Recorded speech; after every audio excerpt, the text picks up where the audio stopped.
Chers amis, bonsoir, salut les gaillards, salut les gaillardes. Alors quel sacré match. Les Valaisans auraient pu s'offrir un barrage ce soir, heureusement pour eux, heureusement pour Football Roman, il n'en sera rien encore, et heureusement, et j'espère qu'ils s'en sortiront. 2 pénaltys pour une victoire, un match fou, 2 copes de supporters en délire, des belles amendes à venir, mais c'est pas grave, ça colore le stade, 5000 spectateurs à la Tuilière, donc tout pour bien faire ce soir, un match plaisant somme toute, où Lausannois et Cédunois ont essayé d'aller arracher les points. Enfin, nous, on s'en foutait un peu parce qu'on savait que c'était la fin, mais c'est surtout pour l'honneur. Et on a vu des joueurs comme Adrien Trebel qui ont peut-être joué leur dernière minute et Sofiane Alacouche leur dernière minute sous les maillots du Lausanne Sport. Donc voilà, mais néanmoins, on a tenu la dragée haute à ce FC Sion. Et voilà. Armel Zouri qui définitivement est. Il y a des gens qui mettent des passes décisives et lui, il offre des pénaltys à l'adversaire. C'est pas la première fois que ça arrive. Et puis bon, et pareil, il y a une faute de main à la dernière minute, alors qu'il reste poignée de secondes, une minute, je ne sais pas. Là, si on s'en sort bien, je pense que si on s'en sort très bien ce soir, et heureusement que c'était pas une équipe genre IB ou à qui fallait des points peut-être, ou Bâle à qui fallait des points, parce que je pense pas qu'il serait passé vivement que autant pour les Valaisans, pour nous c'est de toute façon terminé, on peut déjà plancher sur l'avenir, mais pour les Valaisans, autant que ce championnat se termine, mais vite, parce que j'ai bien l'impression qu'ils auraient gros à perdre. Heureusement qu'il y a pas, ils sont dans une phase descendante, les joueurs sont cramés.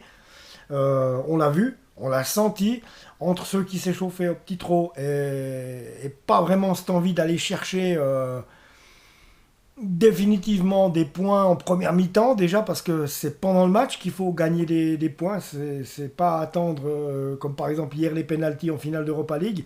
Glasgow, bon, ils ont fait ce qu'ils ont pu, ils étaient au coude à coude, très belle finale avec Eintracht Francfort, mais malheureusement, comme dit toujours mon père, mes bandes de cons, vous avez 1 heure et demie pour marquer des buts et vous le faites pas. Donc ouais, c'est partagé comment comme comme opinion, comme avis, mais c'est vrai, quelque part il a raison papa, parce que c'est pendant le match qu'il faut marquer les points, et là, bon, il y a eu 2 pénaltys, on peut pas parler de pénalty généreux, parce qu'il y a eu vraiment pénalty, donc le deuxième c'est vraiment une connerie à ne pas finir, vraiment on aura été un relégable potentiel depuis la première journée de championnat, contre Saint-Gall avec une défaite à la Tuilière, je m'en souviens, 2-0, un truc, ouais, 2-0. Et un truc comme ça, je veux pas être affirmatif, mais déjà là, ça, je m'excuse, ça sentait le caca. Et puis après, ça s'est un peu confirmé à cause de tout ce qu'on sait.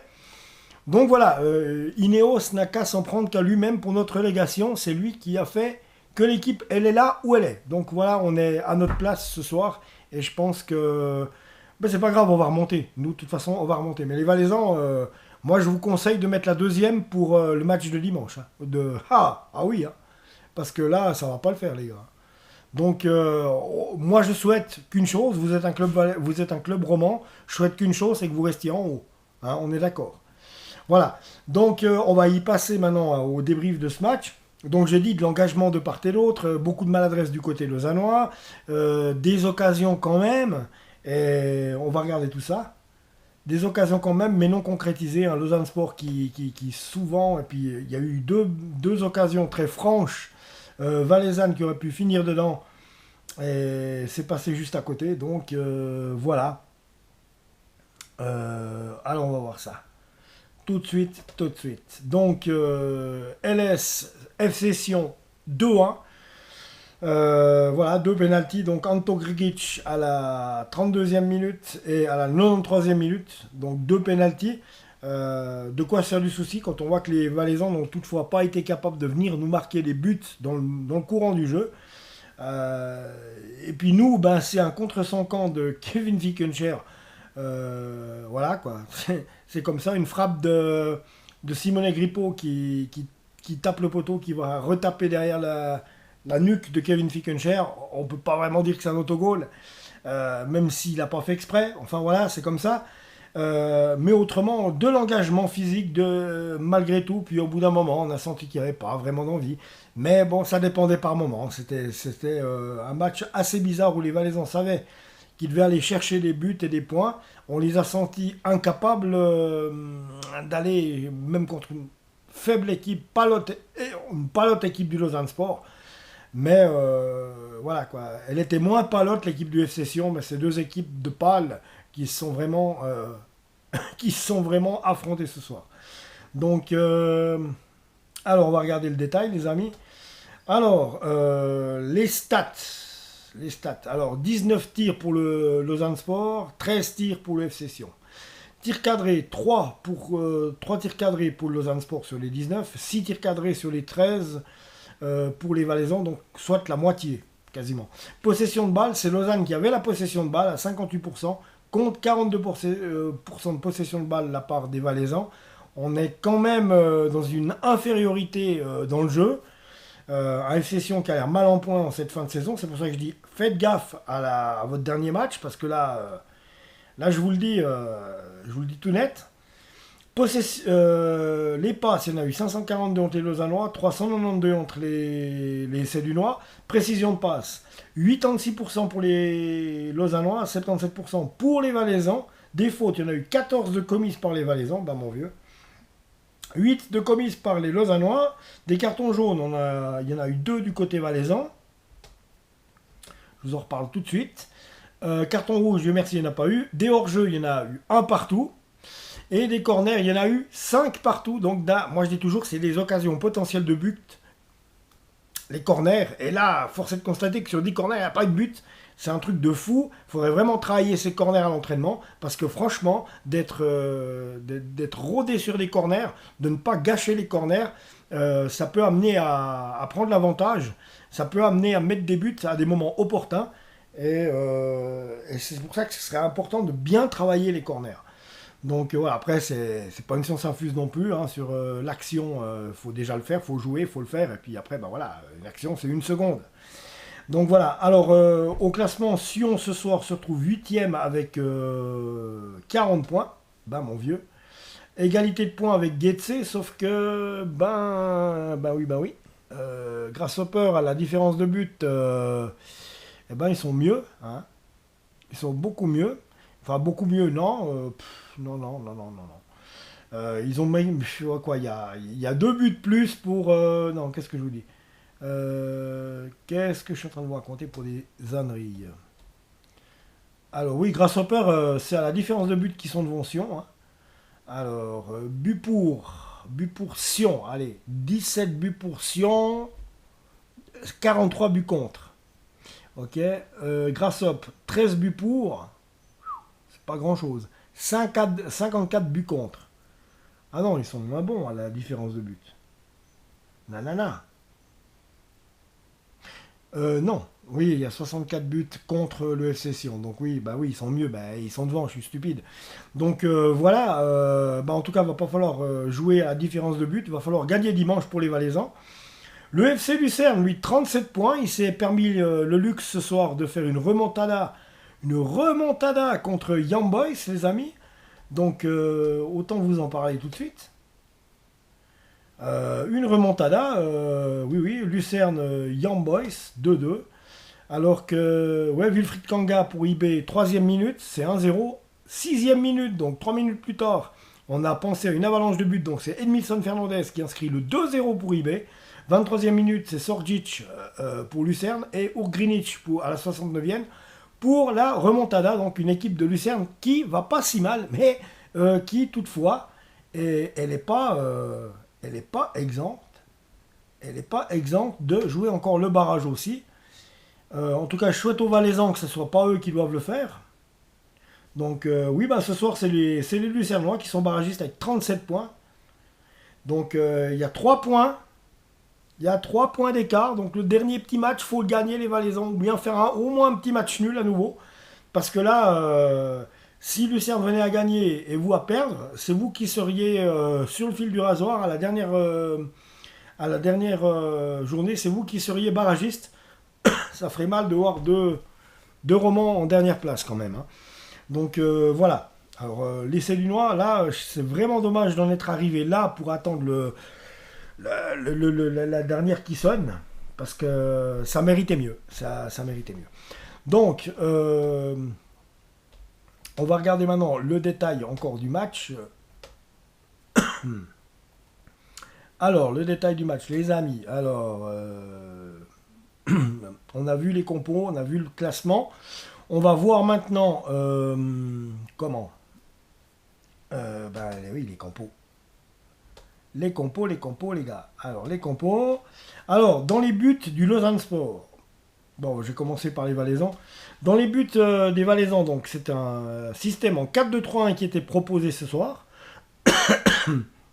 par Tramezzani. Donc, Kevin Fickencher dans les buts. En défense, Bamert, Endoy, Benito, Cipriano. Les milieux de terrain, Grigic, Zoufi. Les attaquants, Baltazar, Itaitinga, Bua et Stojkovic qui pourrait marquer plus de buts, mais il doit tout faire. Il doit revenir en défense, il doit aller au milieu de terrain. On lui en demande 100 fois trop, à mon avis.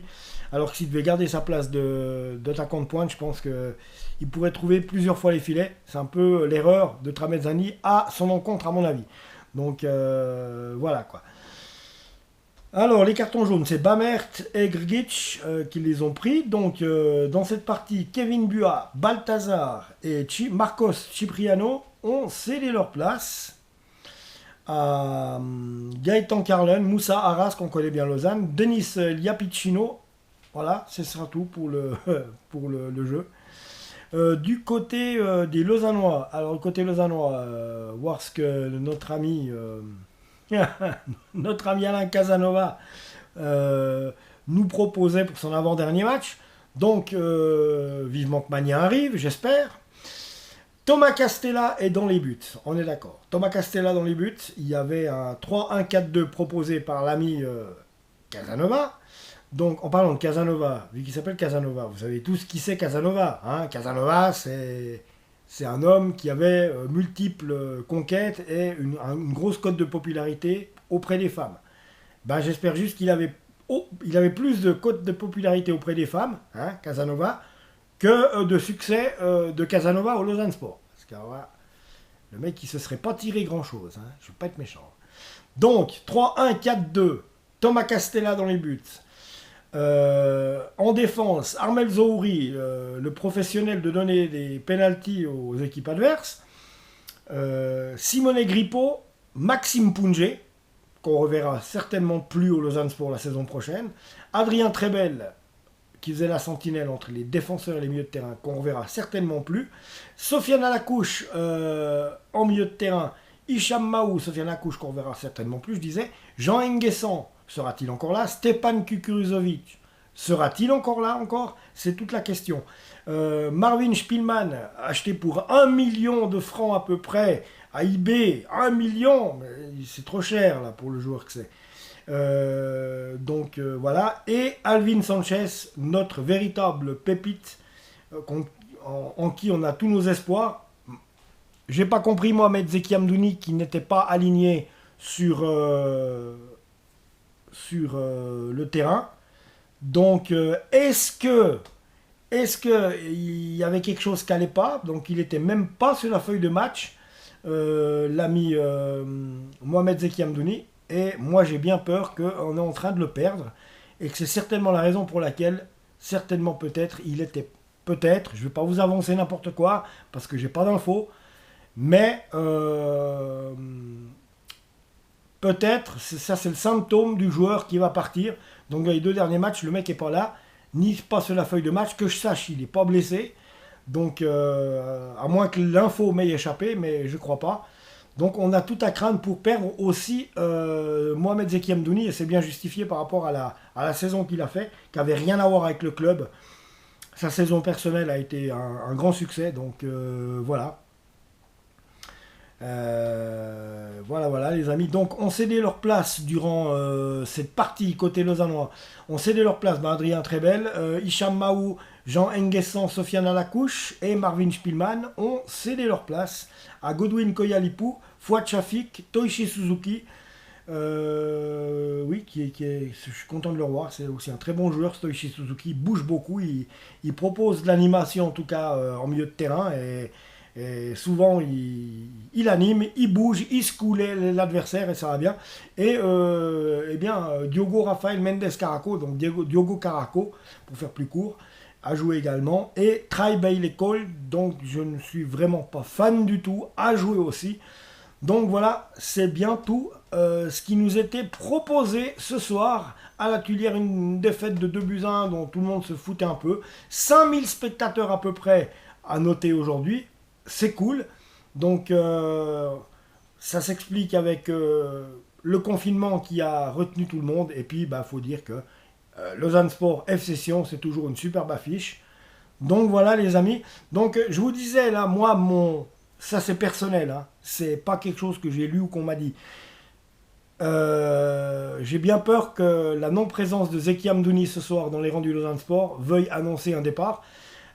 Autrement, on me posait la question, on m'a dit, toi qui as certaines sources journalistiques, est-ce que tu peux nous dire si Aldin Turques restera ou partira? Donc il y a bel et bien une rumeur de départ de la part d'Aldin Turques, même qu'il soit blessé. Il y a bel et bien une rumeur de départ qui traîne dans le vestiaire lausannois de la Tuilière. Après, je ne suis pas dans le vestiaire, les amis. Donc je ne sais pas. C'est simplement que là, eh bien, c'est l'écho de la presse, l'écho de la presse vaudoise qui avoue quand même qu'il y aurait des humeurs de départ du côté de Aldin Turques, peut-être. Donc Aldin qui devrait quand même rester pour ce que le Lausanne Sport lui a fait confiance quand même alors qu'il était blessé, que ça fait 2 ans qu'on ne peut pas s'en servir. Donc après aussi, s'il part, je vous dirais à voir si ça va redevenir le même Aldin Turques qu'on avait, parce que sachez qu'un joueur blessé met autant de temps à retrouver son haut niveau qu'il a été blessé, des fois il ne le retrouve pas. Donc voilà. Voilà tout. Voilà les amis, c'est tout ce que j'avais à vous dire pour ce soir. Donc abonnez-vous à la chaîne, on se retrouve tout bientôt les amis. Je vous embrasse, ciao.